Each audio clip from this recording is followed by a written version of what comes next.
Good everyone, welcome to today's tutorial. Now, before we dive in, remember to like, share, comment, and subscribe to my YouTube channel.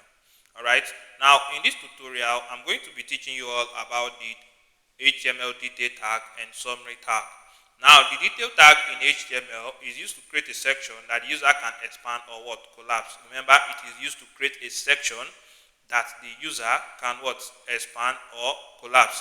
And it works in hand with the summary tag. Now, the summary tag just acts like a button or a text or anything that you want to display to the user, that whenever they click on that thing, you should be able to expand or collapse the other element that is inside the details. Okay. So here, to do that, we are going to be saying details. Alright, then inside the detail tag, you can see we have this. Now you can see. Alright, so expand, collapse, expand, collapse. Alright, so here we are going to be saying summary.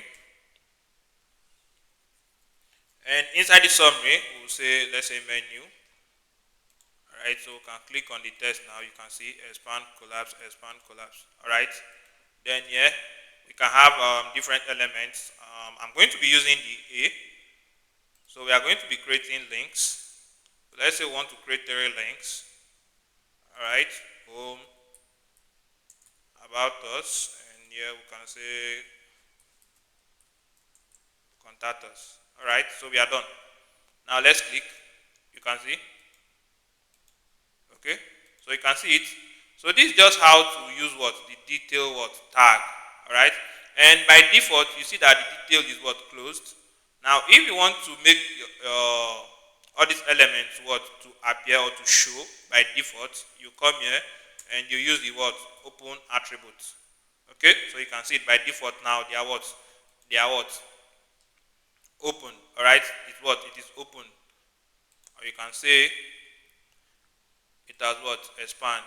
Okay, so expand, collapse, expand, collapse.